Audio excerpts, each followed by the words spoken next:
now.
If you're exhausted by politics, discouraged by outcomes, or just sensing that Christian engagement or libertarian engagement just hasn't felt right this year, you're probably not alone. But perhaps that exhaustion might actually be a gift. So as 2025 comes to a close, we want to reflect on a few lessons that we think can help Christians and libertarians move forward with greater faithfulness, less anxiety, and more optimism looking to the future. So that's what we're going to be talking about live here in the LCI Green Room.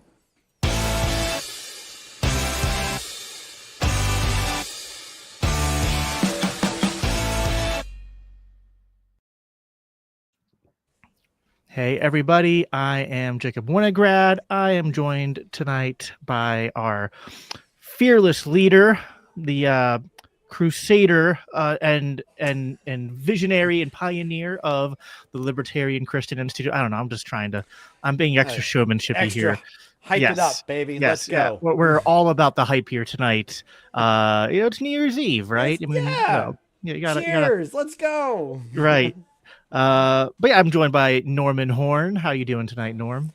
I am fantastic. My knee is hurting from all the work I did today, but I'm just glad to be here with you on this lovely New Year's Eve, getting ready to welcome in what is going to be the best year for LCI ever, thanks to all of our people.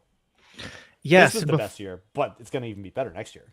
Well, right, exactly. Every year it's gonna be great.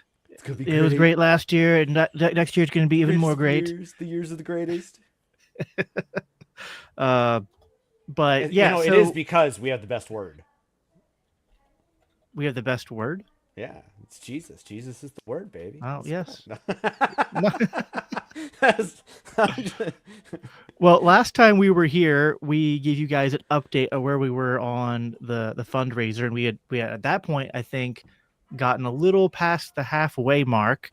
That was on the 23rd of December, and now, if we, I don't think I have a drum roll effect on hand, but you can just imagine one, or we can.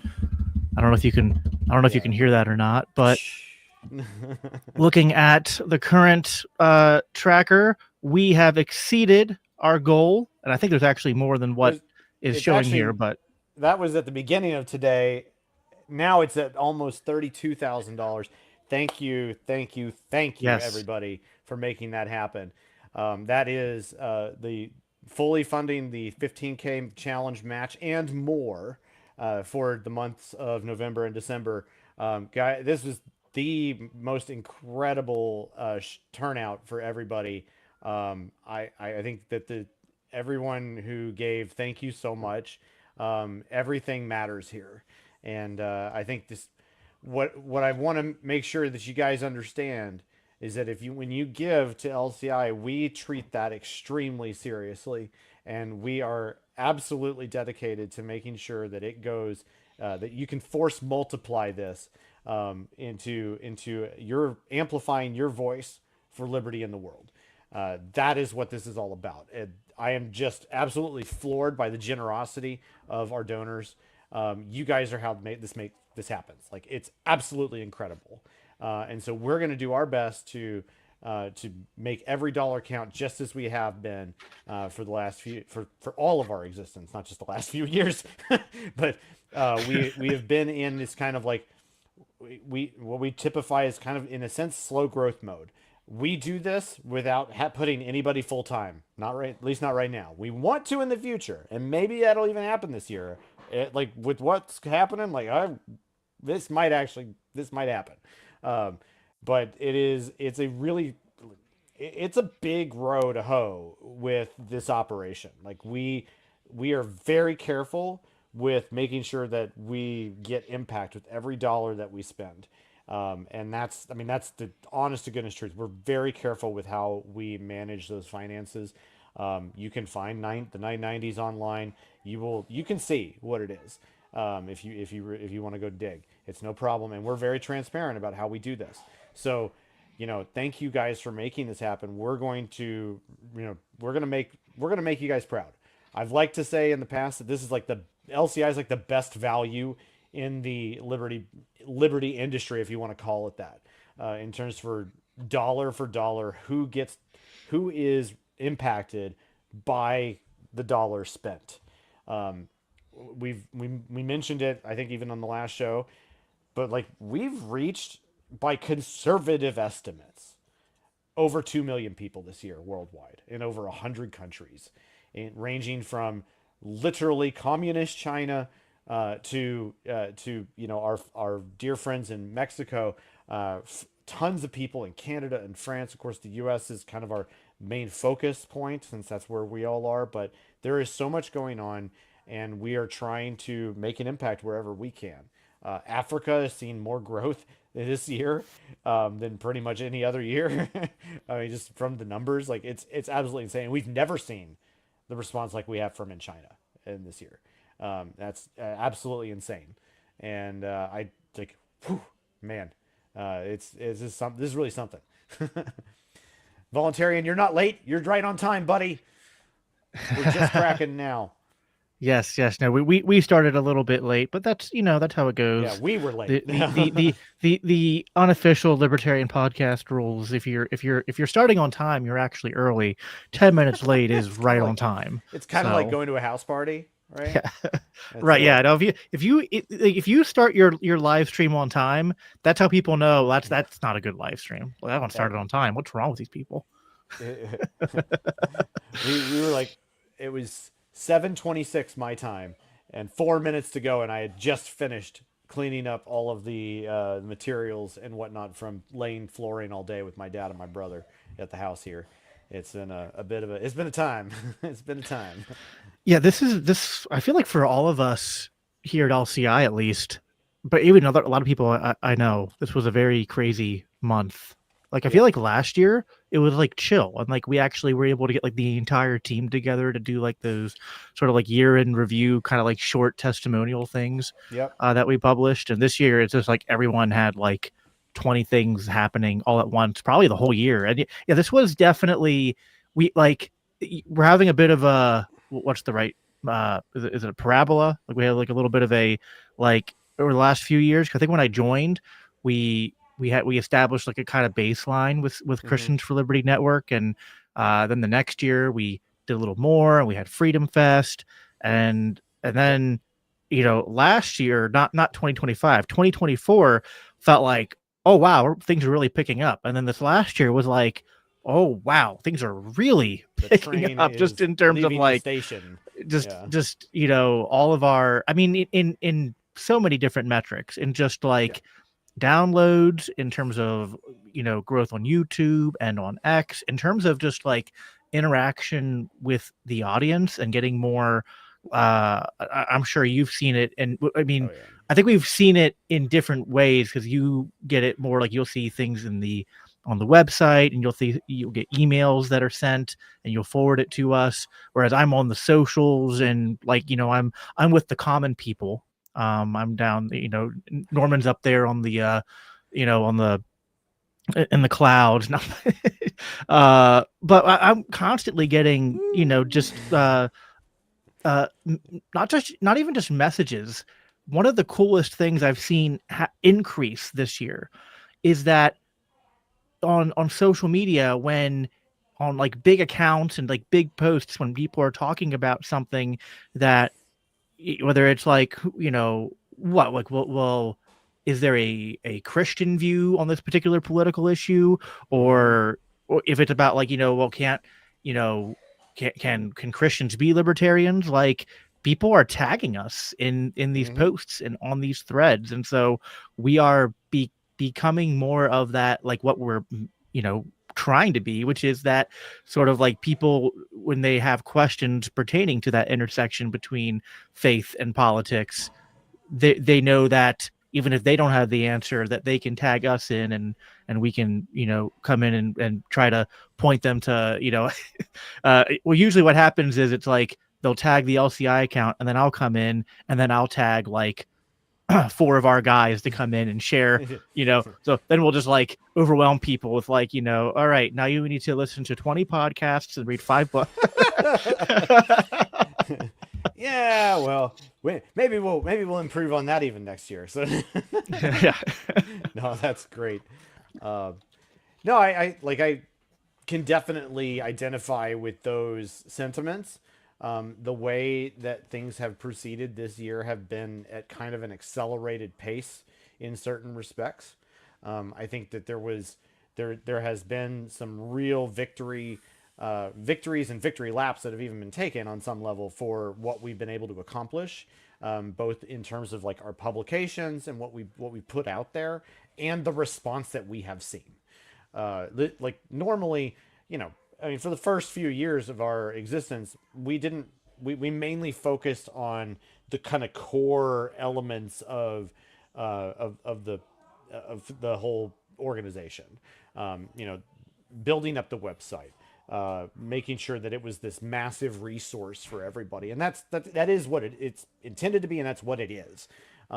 At this point, we're kind of shifting into different modes of publication. A few years ago, obviously, we started CFLN. That's when we brought you, Jacob, on, and others, and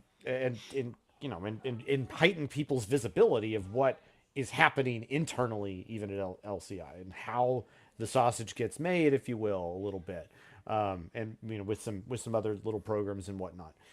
That has really kind of turned us into, if you will, we're almost on the verge of a media company. I mean, when it comes down to it, but that's, I mean, obviously we're still operating as the nonprofit in that respect, but it's like we're doing a lot of production of resources, which has largely shift, like the biggest shift in that has been to more and more video, and in particular in this year, and that's, I think, been the starkest victory that we have seen, and I think a great percentage of that win is really due to Jacob, guys, because like Oh. that's been the growth that we've seen in the YouTube channels, and then kind of the associated stuff with that, like, because it's an enterprise level like operation at that point.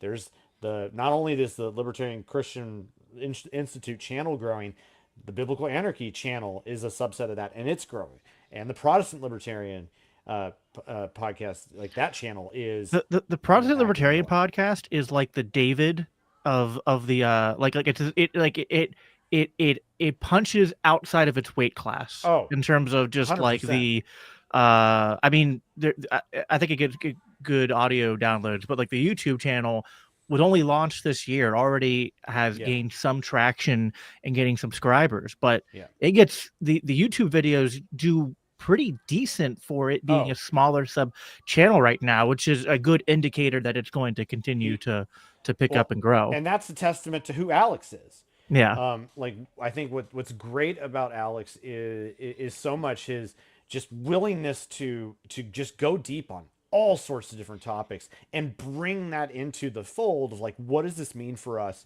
as Christian libertarians as well. That's why, I mean, it's one of the reasons why it's so fun to talk with him, is he is so knowledgeable about a bunch of different topics surrounding history, and like he's so enjoyable to talk to, and that is again a testament to like his own profession, the fact that he's a teacher, the fact that he is just so intellectually curious, and so he brings on people, and they get excited to talk to him. It's super cool. So if you're missing out, if you're not paying at least a little attention to what Alex is doing too. Yeah, and I mean, we've had every single person's show this year has done really, like, I mean, they've always done interesting, engaging content, but this year even more so. Like, it's like there are episodes that, like, I'll see them coming up on co-schedule, and I'm like, it's like I'm almost like tempted to, like, I'm not going to wait for this to come out. I'm going to go into the Google Drive or into the StreamYard account and listen to it before it comes out. Get the early raw footage before it's edited, just because I'm excited to hear what's being the different guests that we've had on. Doug's had like several people from like the higher ups of Reason on his show, which were all like really great conversations. I really and I'm terrible with names, so maybe you'll remember. But I know he just had recently the I think like the senior editor at Reason on. So Nick Gillespie, you mean? Well, he had Nick on, but then I'm trying to remember what her name is. Oh, Elizabeth or Sarah or Elizabeth? Was one of those. I think he had both on, didn't he? I mean, he's had everybody on at some point or another. Yeah. I think. I mean, well, it felt like I don't think she had Catherine on yet. Yeah, no, he did. Yeah, he did. Oh, he He had okay. Catherine Ward on. Yeah, I was like, I can see her face, and I'm. If Catherine listens to this later, it's like, I hope she's not offended. I was like, I know who you are. I just can't get the name to come out of my. It's fine. Jacob neurons. Didn't know who I was for like 2 years. It's cool. It's cool. And so you were like the invisible hand of the LCI market. Just hey, speaking. That's a great. What a transition. Totally unscripted transition, but I think it is kind of cool to mention here. As we're approaching 2026, and like, we're excited about what we have in store for you guys. What with the publication of Faith Seeking Freedom 2 and everything like that. But one thing to remember, of course, is that this next year is the 250th anniversary of not only the Declaration of Independence, but what else? The Wealth of Nations. Recall that The Wealth of Nations by Adam Smith was published in 1776. And that was, of course, the introduction of the invisible hand into our vernacular, if you will. And that's like, so happy birthday, America, and happy birthday, capitalism. If you want to demarcate that on some level, and you really can't. But I mean, it is important to recognize these kind of big demarcation points. And I think that's, if we're gonna celebrate the Declaration of Independence, hey, I think that's great. That's a cool thing. Let's also celebrate Wealth of Nations, which is about somewhere in the vicinity of 1,250 pages longer. So I don't know, but still very worthwhile. Happy birthday, capitalism too. So yeah, pretty cool. And we'll be talking about that. See, we need to continue growing to the point where, like, we can have the full sort of like producer studio layout, so that, like, I could have on the fly, as you said, happy birthday, America and capitalism, I could have just like put up fireworks on the screen and like just like bombarded it with like American flags and bald eagles. Well, and to wit, I tried to pitch the whole team on let's do a book club on the Wealth of Nations, and everybody just completely shut me down. It was very sad. Really? I must have missed that. That must have been one of the meetings I missed in the last couple months. I think I haven't. I've been doing so many live streams the last couple months. I think I've missed the last two team meetings and watched part. I think I watched one of them after the fact, but I don't remember that book club idea being pitched. Oh well. Yeah, actually, we started the year. Yeah, I think the book club trailed off later in the year, like after the summer, but we started out like end of last year into the beginning of this year. We had some really popping book clubs, including the one directly behind me with Scott's new book, Provoked, which if you guys haven't seen that, those live streams are still up, and you can go watch them. They're just well, I mean, I read the entire book. I did 8 live streams on it, including one with Scott and one with Dave DeCamp, and I feel like I still only absorbed 25% of that book. It's literally just like it's not even just a good book on the history of the America-Russia conflict, but it's just Mm-hmm. kind of like hey, do you want like a giant like textual dump of things to read about American foreign policy from the end of USSR to today? Here you go. Whee! Oh uh, man. it's Yeah, that's just absolutely bonkers. But so again, a lot of stuff going on here at LCI. We're excited for what's coming in the next year. We're going to be at Freedom Fest again, I believe, and producing a lot of content on the themes of course, celebrating America's bicentennial and the uh, just the themes that are going to be around that in terms of just evaluating our our founding principles, our founding fathers, America, the idea, America, the government, and kind of parsing that out in a way that I think we as LCI are uniquely positioned to do. But before we spend too much time future casting, I thought since this is a New Year's Eve stream, we could take a little bit of time to do sort of a looking back at 2025 specifically and trying to do a sort of like lessons learned kind of segment here. I thought that would be good. I have 3 lessons, but we can kind of go back and forth a little bit if you want on these. I don't have to um, monopolize them. Some of these are a little bit personal for me, by the way, just because of, well, I think they'll come out in some of them. But my first lesson, which I wanted to sort of launch out there, is that I think that some Christians and conservatives and libertarians they mistook political access for influence and progress. yep. And I do want to like caveat that to say that like I suppose that it's impossible to sort of measure without having the counterfactuals to say that like would things be worse if certain people didn't have access, or if certain coalitions were not ventured and attempted. So I guess like I can say that we don't know with certainty here, but I do think that there were many, of course, including myself, who voted for Trump at the end of last year and were engaged in that sort of coalition and maybe seeing Elon and Doge.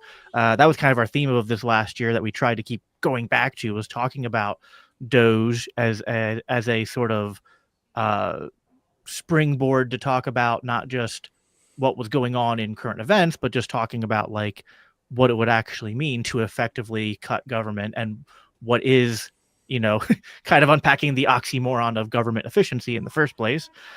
But we, yeah, I think a lot of people thought that more would come out of that because it seemed like perhaps libertarians and specifically like Ron Paul and the Fed style libertarians were perhaps their ideas were being taken more seriously by this incoming administration than they had been in the past. Uh, yeah, like one, and I think I think Cody and I are planning on doing a like early in January, a sort of like reviewing Trump's full first year of his second term, to kind of go back, because actually him and I did a prediction video a year ago, so we were going to revisit that. But I think, but beyond just evaluating it on like a specific policy by policy, sort of thing, I do think like the meta level analysis of that, I think many people thought that because there were conversations and that there was this seemingly this coalition that we had seemingly a seat at the table of, we there was like a miscalculation about how much influence and how much good could come out of that. So I guess that's my first lesson learned, if you will. Yeah, I think that's very appropriately said.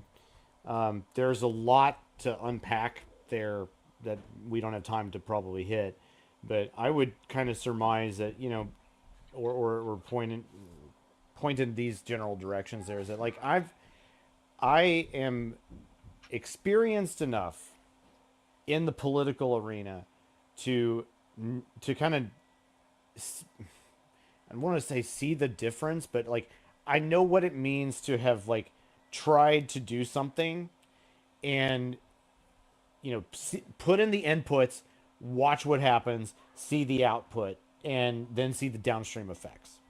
I'm embarking on a new kind of sub endeavor that even now that is it's been kind of building for the last 6 months. I haven't talked about it too much here. It has to do with drug access and the DEA and whatnot.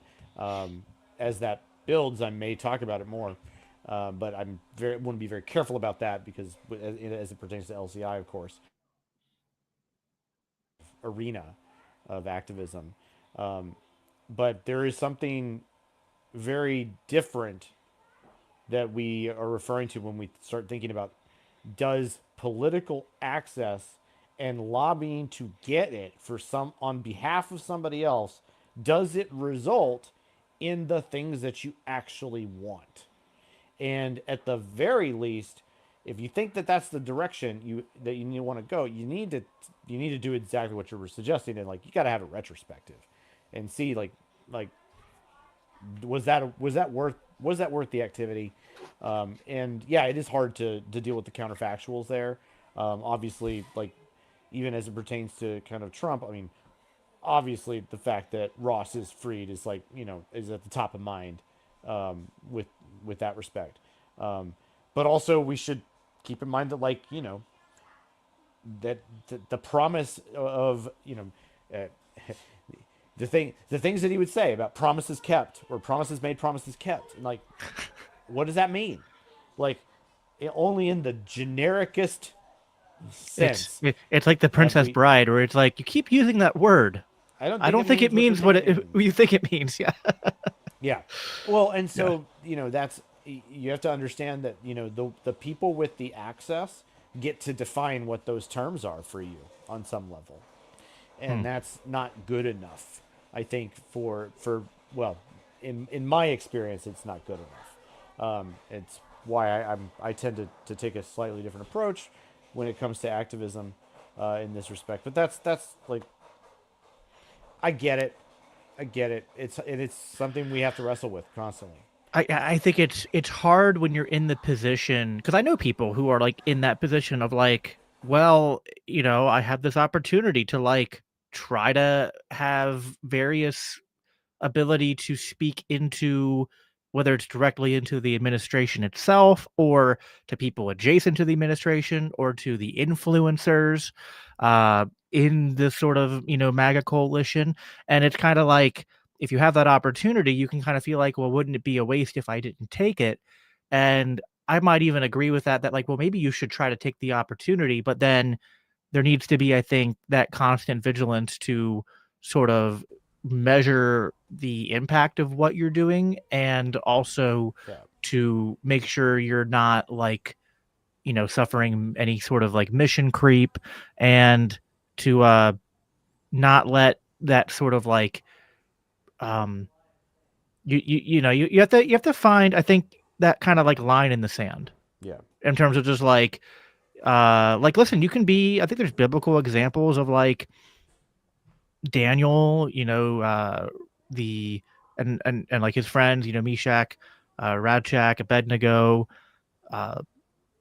Joseph when he was like sold into slavery. There's examples of people who are like, in positions that are like less than ideal, and they try to make the most of it and serve a role faithfully, but then they still have to like, there's a line where that coalition is going to pull you in directions that are going to go against your faith and your core values, or where abuses are going to happen. Then you have to decide like, am I going to risk the consequences of speaking truth and of not bending on truth, or am I going to water what I'm saying to try to maintain that influence? And I think that's a tough thing to manage, and I can have grace for that, but I do think that many of us were probably a little over our skis, and perhaps like thinking that this could have, I mean, I think Ross being freed is amazing, and yet it's also true that this administration has made more Ross Ulbrichts. Oh yeah. And will continue to make more Ross Ulbrichts. And so that it's so like on one hand, I can kind of like Oscar Schindler this thing and be like, well, it saved one man's life. It's like, yeah, but it's also ruining people's lives. So, Yeah. uh, But this you isn't know, a trolley problem calculus right? either. It's Like not we're not right, doing that. You right. know, I would point out as well that like that there's a really crucial element to this is recognizing that politicians are liars and you can only trust in their incentives. So when you enter into those sorts of activist things, like you need to kind of figure out how to like number one, like you're gonna have to stay true to your principles, and like that's absolutely crucial, right? In what you are doing, your ends do not justify your means. You do not get a special pass to do aggression and things like that because you think you have a high and mighty goal or something like that, and you don't get to lie. Like that, you have to tell the truth, and that is going to have consequences at times. But you also have to for the people that you're working with. And I'll to wit, I can point to like there were so many lessons that I learned about 15 years ago in the fight against the TSA in Texas. Some of y'all here may know that story, and some of y'all may not. But if you remember about 15, and it was 2010 when Texas was trying to kick out the TSA. That was largely a project that I started with a freshman representative named David Simpson in the state of Texas. And that would not have worked if I did not believe that David Simpson was actually trustworthy. And the fact is that he is the among the very short list of good people that I have met in the political realm. Hmm. And I'm like he's up there as in the stratosphere with like Ron Paul in the sense of his integrity and the fact that you could actually trust him. I like it just we he and I clicked. It worked. I knew like I mean even though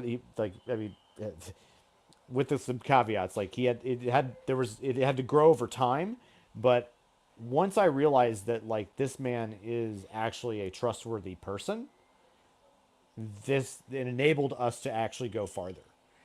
But that's something that you have to gain with experience with people rather than through the political process, if that makes sense. Like Yeah, you don't just learn that. And that like and truth be told, like we worked with other people in that time. And some of those people, same people who supported him in those efforts at the time, came back and were vicious to him later.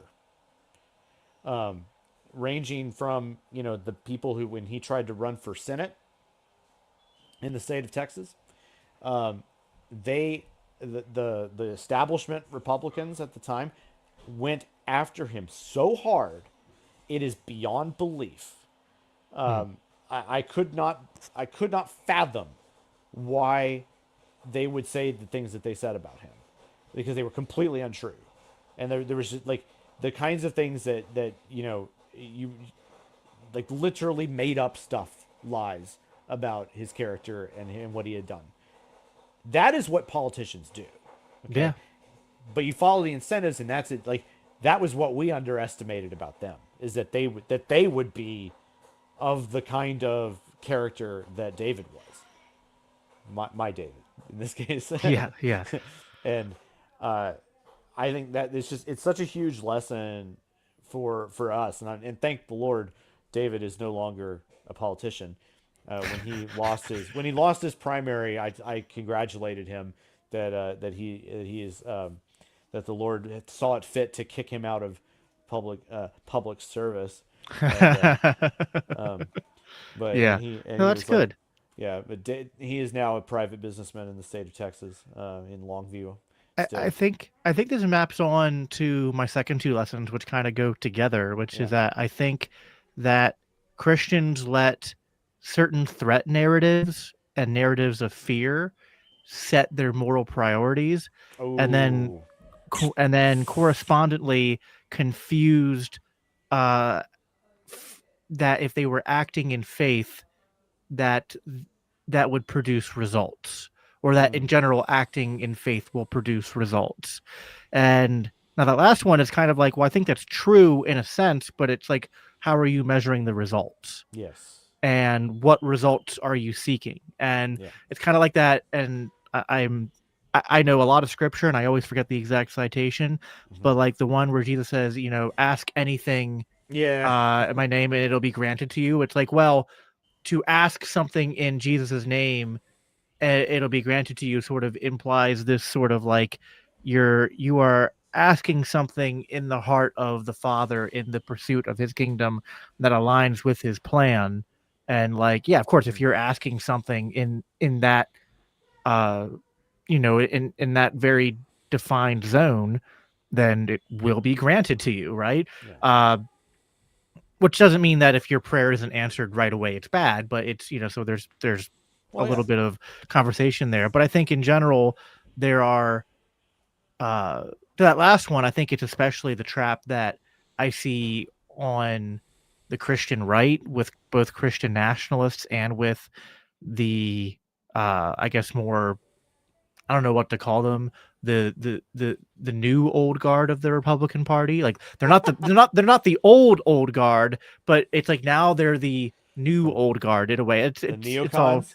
yeah, Like, the neocons, yeah, yeah. essentially the Yeah. neocons and Bush era conservatives. So Yeah.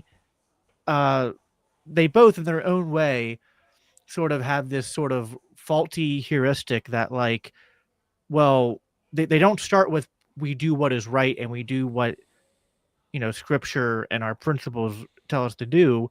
They operate through this like, well, we have to do what works, we have to do what secures us power, we have to do Yes. what doesn't let the other side win. So again, these two things, the one about like letting threat narratives and fear shape our moral priorities. I think that these are things that I think have always been there, not just in 2025. Oh yeah. But I think 2025 sort of like really It's just very crystallized evident. that it was very evident that the both oftentimes like they're both doing it against each other. Like there's been this kind of civil war on the right, and they're literally kind of just mirror images of each other in a way. And I think that it goes to show that if you are not starting with what does scripture teach in terms of what is true and what does it teach in terms of what we should do, like that has to be our foundation.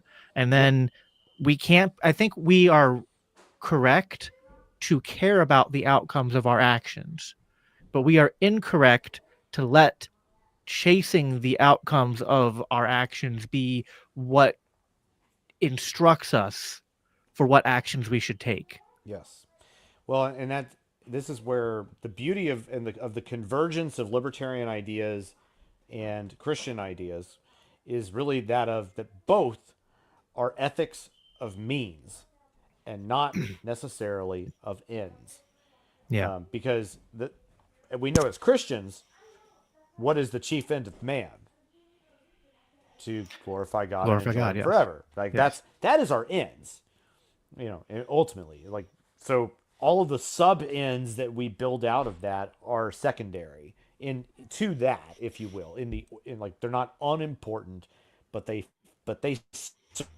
serve the higher end, right?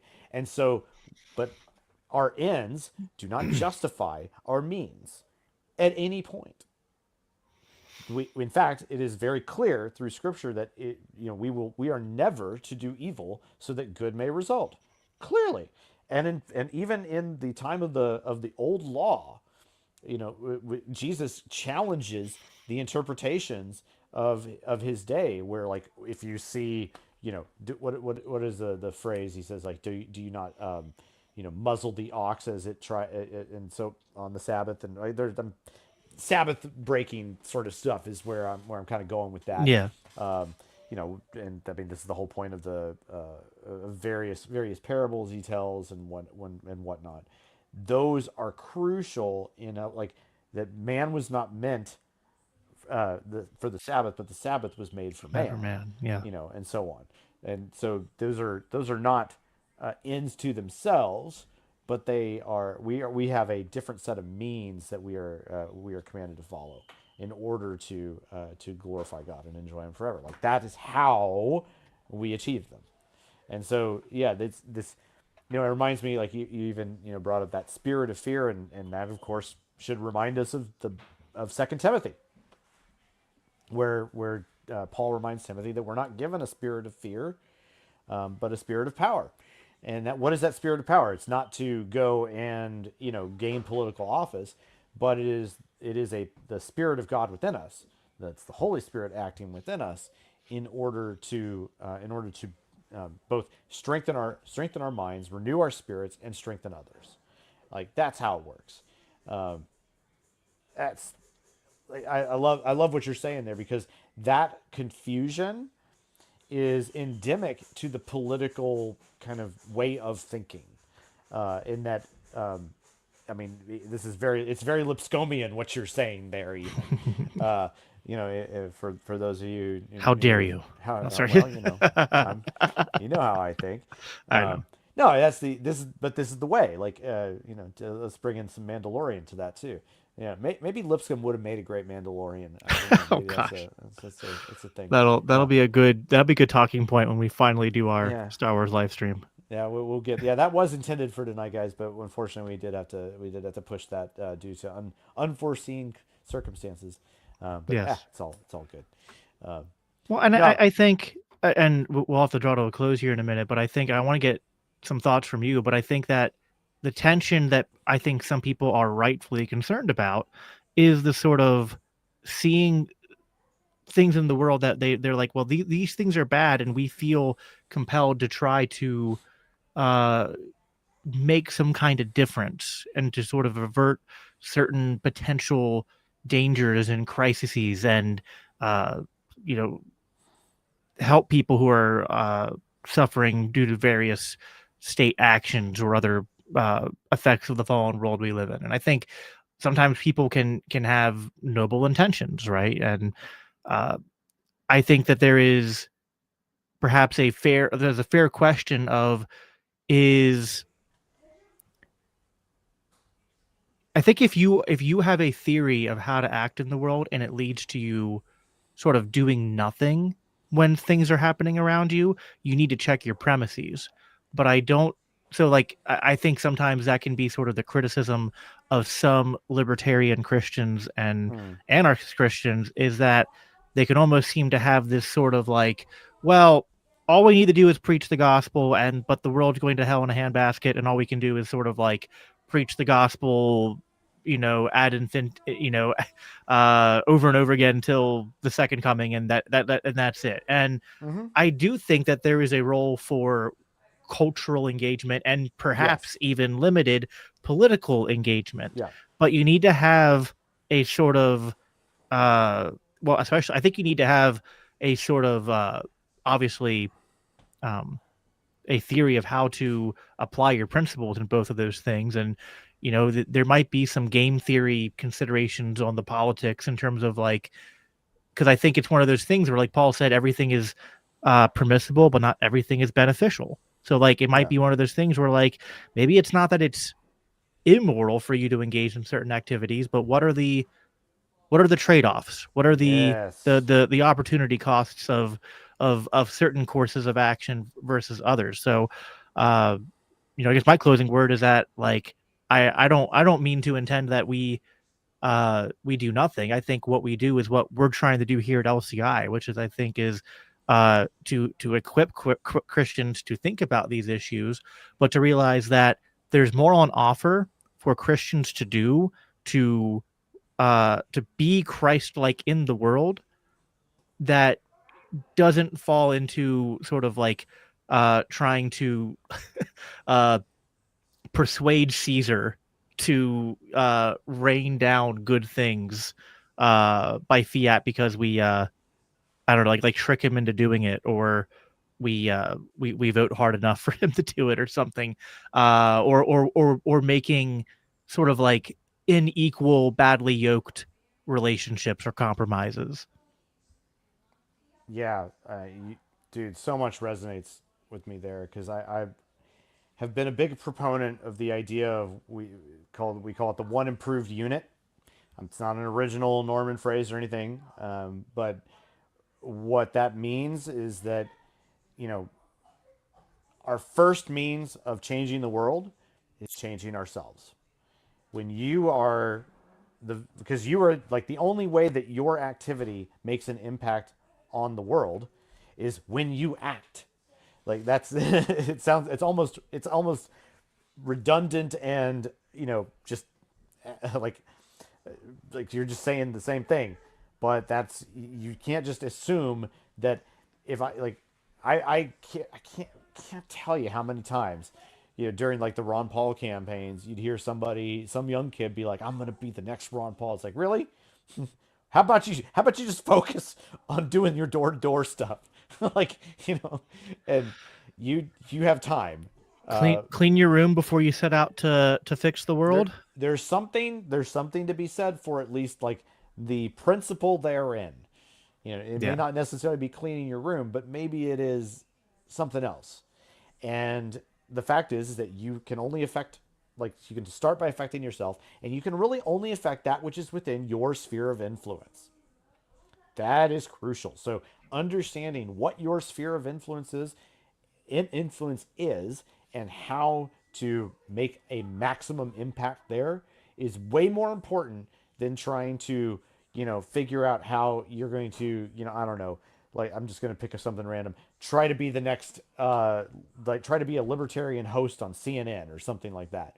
You're like when you're not even in the media industry or something like that. Like, that's not a good plan. You know, and yeah. So I think the understand how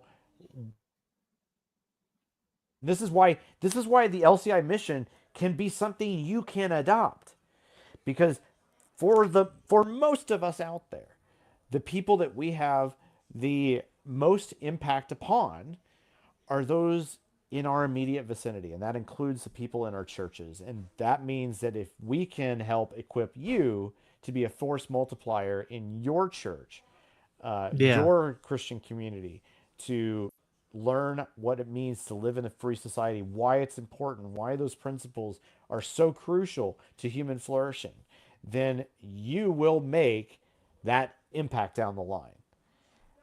I think that's so true. Yeah. We'll invite you into that mission right now. Yeah, I think I think that the church is obviously, the institutional church rather, is obviously first and foremost the means of like corporate worship, administering the sacraments, you know, doing sort of like the vessel by which we sort of like unironically like church is the things that we Christians do together here on earth in pursuit of kingdom oriented goals, right? I'm kind of making a play on, like, you know, government is the things we do together. It's like, no, but for Christians, church is the place where the Christians do stuff together, right? Exactly. So that's a funny kind of parallel there. Well, that sidebar, that is the lie that we have to fight against, right? Well, people, politics as religion, it's replacing, you know, that's the true replacement theory. And like whatever problem you're talking about, it's like, you know what, we can have like 3-4 hour podcasts, and we probably will, and write tons of articles about the nuances of various issues, domestic and foreign. But at the end of the day, a lot of those problems are going to be easier to solve if you have a bunch of Christians and churches who are equipped to understand those issues and act in their local spheres of influence to bring positive change to bear where they can. Like there's a higher ceiling about what can be achieved there that LCI can play a role in doing than there is through the route of politics, I think. And I think the route of politics is almost like it's the exception to the rule. It's kind of like there might be, I think there are Ron Pauls and Thomas Masseys, but like, you should think long and hard if you think that you're the next Ron Paul or Thomas Massey. Yeah. Well, and you might be down the line. That's maybe that is the vision you should have. I can't necessarily make that decision for you. But what I can tell you is that goal, even I almost guarantee you right now that even if that is in your future, that should not be your most immediate goal. That there is something closer to you that you will make a greater impact in right now. And the way you get there is by dealing with the stuff on the ground here right now. Joseph couldn't skip to the end of saving his family. He had to suffer through the being sold and being enslaved and being wrongfully accused and going to prison. And, it's it sounds cliche, but like the journey is, it's not, the destination is gotten to because of the journey, and you can't skip there. There's important steps in that. We're out of time, actually over time. I do have a heart out here, but I do want to just press people that if you like what we're talking about and you want more, go to libertarianchristians.com/donate and support us continue to support us into the new year, but of course donations through the end of the night to help us really maximize this end of the year December fundraiser that you guys have been so great in supporting us in. I just want to, my last word will be, to wish everyone a happy new year, and just to say that, we have a lot in store already. Half of the busyness of this year was just creating things that are now going to come into fruition for next year. So we have a lot to be looking forward to if you are a fan, old or new, of LCI. Norman, any final words? Just love you all, guys. This is the time where we make the impact. It's happening. It's happening. All right, guys, let's do it. We need the Ron Paul gif. That'll be also on the to-do list. Well, thank you, Norm, for doing this. Thank you, everyone, for tuning in. We will go back to regularly scheduled Monday night LCI Green Rooms next week. And Biblical Anarchy also had like a weird kind of like hiatus this month. I only put out like one regular episode because it just got so busy and I got sick, but that'll be resuming normal scheduling in January as well. But yeah, thank you all. As I always conclude by saying, live at peace, live for Christ, and take care.